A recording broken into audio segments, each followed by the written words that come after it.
na maisha yataendelea vizuri bila shida yote. Hata wa Kenya saa hii ni watu wamerefuka. Ndio maana hata utaona fujo yote, kitu yote cha watu wanangoja tu kotini ya Amwai. Vile kutakuwa, hivyo ndio kutakuwa. Sasa saa hii tuko mahakamani, karibu na mahakama. Mimi nataka kuambia Wakenya ya kwamba watulie tu, sababu Mungu wako na wajaji wako. Nao ndio watatenda, watasema venye kutakuwa na tunafurahia sana sababu venye tulifanya hii uchaguzi na amani na peace. Hapo Mungu atatujalia sababu hakuna vita imetendeka ama nini. Lakini tunaomba Mungu jaji wafanye mambo yao mzuri ndio tuone mwisho ya tujue ni venye kutaenda. Kitu natamani sana ni peace. Peace tulichaguana lakini chenye tuligojea ni peace na mambo ya vita tutakagi. Ni hiyo tu. Chaguana kwa peace. Tutaamua tugojea venye tutaendelea. Tulichaguana hakuna vita ilitokea. Tunaomba Mungu tu venye tulichaguana peace itakuwa sawa. Sasa mimi sina mambo mengine mimi naweza kusema. Lakini tunafurahia hii dunia hii kulingana na vile tumepelekwa na hata serikali ile tuko naye. Na hili tunaomba ile mambo mengine iko. Hiyo mambo hiyo kuanga iko kwa koti. Tulichaguana kabisa na tukasema tukaambia Mungu ile mambo mengine inatendeka kila mahali popote tunafanyia hata kazi tuwe tunahimiliwa na kupewa maendeleo na mambo mengine. There you have it. The overall opinion is that the country needs tranquility and peace, whether or not the Supreme Court will rule in favor of Azimio or Kenya Kwanza. Henry Tende, Look Up TV, Nairobi.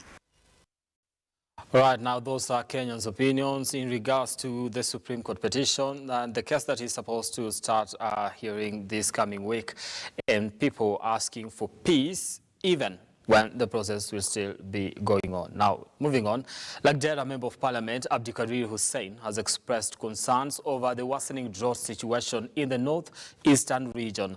Now, speaking in Garissa town, the MP highly condemned both the national and county government concerning the matter, saying that if the situation is not looked into, then the state of affairs in the region might spell doom to mankind. Kariuki Nduati tells us more.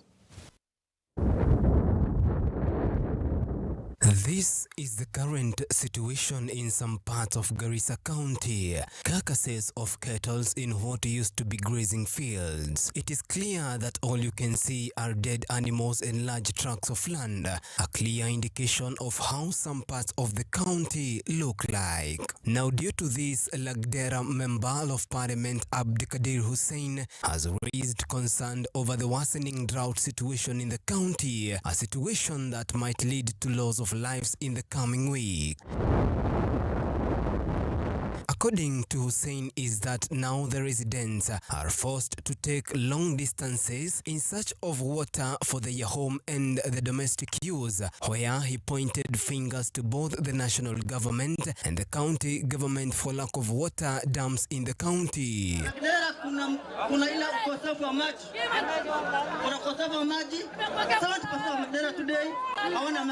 The MP also condemned leaders who for a very long time have used the dry areas to campaign in giving empty promises to the residents.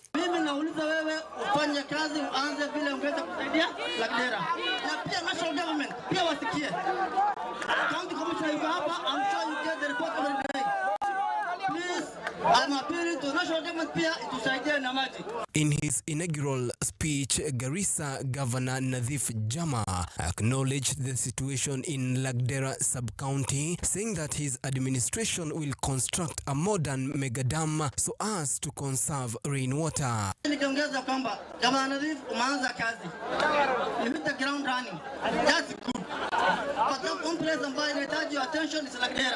Area leaders and residents have time and again held demonstration to lament about the same, accusing the government of doing little to address the problem. Kariuki Nduati, Look Up TV.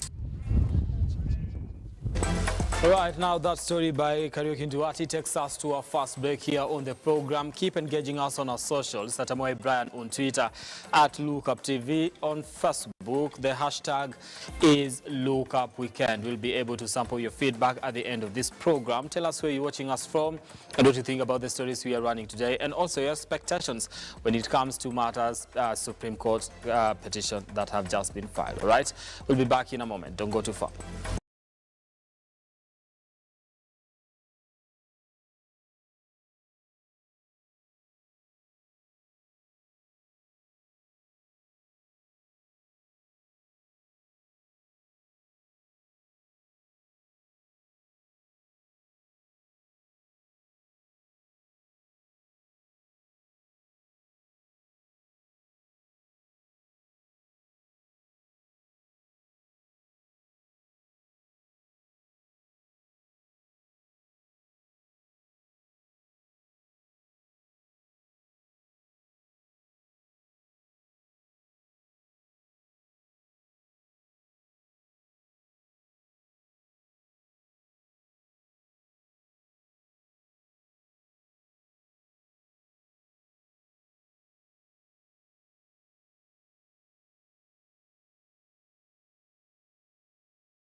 All right, now thank you for staying with us here on the program. Let's continue bringing you up to date with what has been making headlines across the country during the day and also this night. Now we move to Kakamega County. Kakamega County Elections Manager Joseph Ayatan has assured the residents and the people of Kakamega of a free and fair elections during the gubernatorial elections slated for Monday, 29th August. Now, the IBC county chief has highlighted concerns by a section of politicians who have decried possible malpractice by the current presiding officer and are now demanding for changes to pave way for free and fair elections in the gubernatorial race. Now, Cecilia Lubanga brings us more on this. Office, Ayata said that there have been concerns from a section of politicians hailing from the Kenya Kwanza Brigade over the conduct of presiding officers and the deputies, saying they lack confidence in them. Pia tunataka tupate kura zenye ziko fair and free. Tafadhali maneno ya RO anabaholo huyu mimi sitaki hata nimuone hapo. Maneno kutekemea POs wale ambao yeye atachakua alafu majes wenye atachakua hatakuwa na free elections within Nabaholo. The politicians are now calling upon the Independent Electoral and Boundaries Commission to replace the chief election officers in the area, claiming they lack confidence in them. Kupika Jumatatu.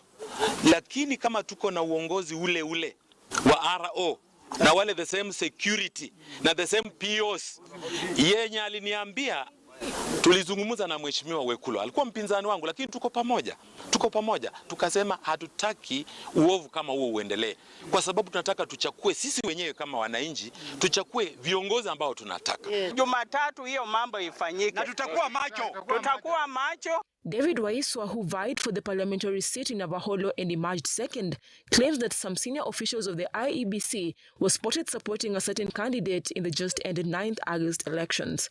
Lazima tuangalie wale wasimamizi wa kura, ikiwa wako na vested interest mahali fulani, hata wajiuzulu tu kabisa, kwa sababu tukitaka the will of the people ifanyike, wacha haki ionekane, ili watu wenyewe wachakue kiongozi mwenye wanataka. Democracy. Lakini vitu ya kusema tu ati umenunuliwa, sasa mwishowe enda fanya hivi, mwingine hata sionekane pale, Tutaki tena. The county elections manager has, however, assured citizens that the matter has been addressed and the county will witness a free, fair and credible elections. I can assure you there will be so many changes. Yeah, the people that they think they were POs may find themselves not POs at all. They may find themselves not working at all.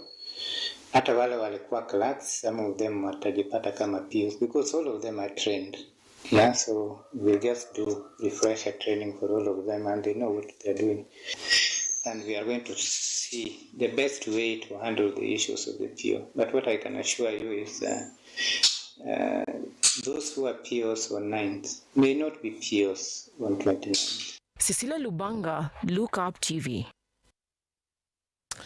Now, tens of drivers and passengers were stranded for 2 nights along the Mai-Mahiu-Limuru Road following a massive traffic jam caused by a truck that had been involved in an accident. Now, drivers using the Mai-Mahiu-Limuru Road are now calling for the road to be expanded following the perennial traffic jams they say have adversely hampered transport along the road. Our reporter Kariuki Nduati brings us more on this.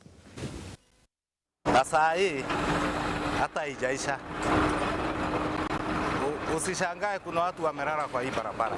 It is never an easy time for motorists who use the Mai-Mahiu Highway, a road that is majorly known for trucks ferrying goods across the country. This comes after motorists spent more than 2 days following a road accident that involved a truck. According to Peter Gashero, who is a motorcycle operator, he stated that the truck lost control and crashed on the busy road on Friday evening, bringing to a halt a lot of activities in the area. Kwa sababu hii barabara inafaa kuwa ni pana. Sababu ni magari mingi na ni magari kubwa ziko na mizigo mizito.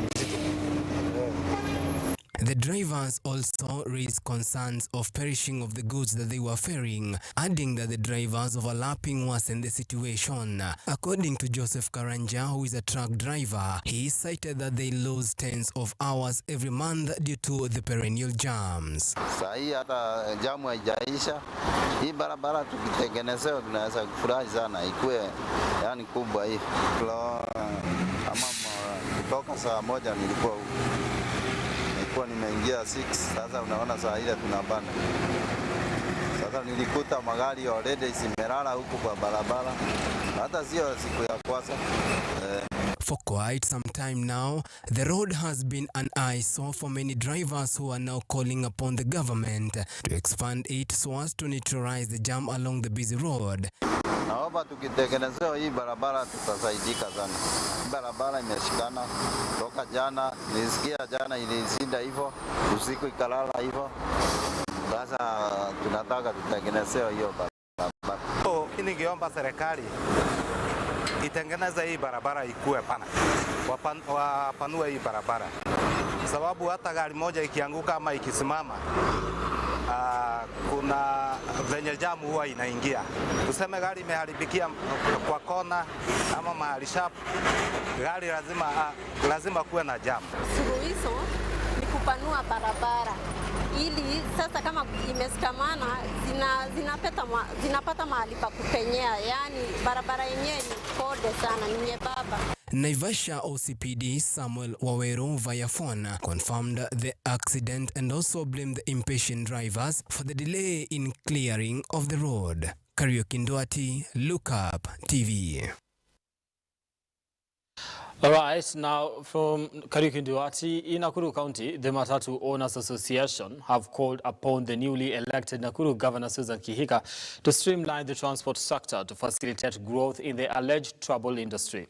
Now, the association's chairperson, Peter Wambugu, alongside other members of the association, pinpointed the fact that the new governor has her job description well cut out and should not allow infiltration of cartels to control the sector. The business of running county affairs and addressing key matters in counties kicked off as soon as 45 county bosses were sworn into office. In Susan Kihika's Nakuru backyard, the Matatu Owners Association have taken to podium the need to strengthen and streamline the troubled transport sector, calling on the governor to take the full charge of the steering wheel. Kuna kazi ambayo iko mbele yake na tungeomba iende na priority ambayo ni short term, medium na long term. Kitu tungeomba governor ni asiharakishwe na watu, aende with her own pace ili kusitokee dosari ya wakati mambo ya Nakuru inapangwa. Wambugu lauded Kihika for her election into office as the third county boss, while at the same time threw weight behind a regime saying she is known for keeping her house in order. Governor mteuli asikubali kutekwa nyara na wenye walikuwa wanamfanyia kampeni. Na ile kitu ilitokea wakati ya kampeni hizo zingine, na tumekuta governor wanakula anaendaka tamu moja. Na tungetarajia Madam Susan aende tamu moja. Lakini there are shortfalls ambayo inafanya mtu aende tamu moja. Wakati unakuwa devised na watu wenye wamekuzingira, hutajua shida yenye iko na raia huko nyuma.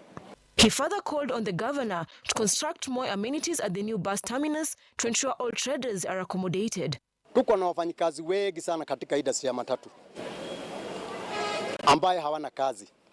So tungeomba yeye wakati ataendelea kupanua hii stage, sababu bado haijakamilika, akubuke mambo ya hawkers wenye hawana vioski, akubuke hawa na maofisi ya watu wa matatu. On his part, the group secretary David Karanja said the new administration should take advantage of the peace in the county to ensure growth takes an upward trajectory. Sisi kama wafanyakazi wa matatu tumeadhirika sana na COVID wakati ilikuja. Tumeadhirika sana na biashara wakati ilikuja. Tumeadhirika sana na ukosefu wa kazi. Kwa hivyo tunaomba atutafutie mikakati ambayo itaweza kusaidia watu ambao wanahusika katika matatu. Na sisi tunasema sisi tukua pamoja, sisi zote aunganishe watu yote wenye walikuwa mrengo ule na mrengo hii. Sisi sasa zote sisi ni watu yake na sisi ni watoto yake wa Nakuru County. Diposa tuweze kufanya kazi tukua pamoja, akumbuke watu wote wa matatu, numbers. At the same time, the Matatu Owners Association called on Kenyans to remain peaceful as they await the verdict of the presidential petition at the Supreme Court. Cecilia Lubanga, Look Up TV. Now, before we get sporty, let's take you through this one more story. A fuel tanker transporting 34,000 litres of diesel overturned at Kamandura in Limuru, Kiambu County on Saturday. Now, the tanker was heading towards Mai Mahiu from Nairobi direction. Now, police arrived at the scene to prevent residents from siphoning the fuel. Authorities said the driver of the tanker lost control of the vehicle, causing it to rest off the road. Take a look.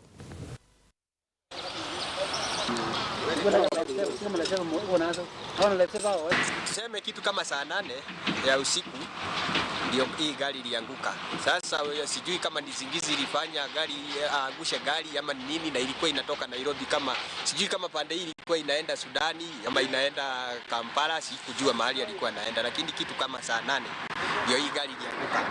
Na kama traffic walifika hapa kitu kama saa 8:30 hivi, kwa sababu kuanzia saa 7 ndio hii gari ilianguka.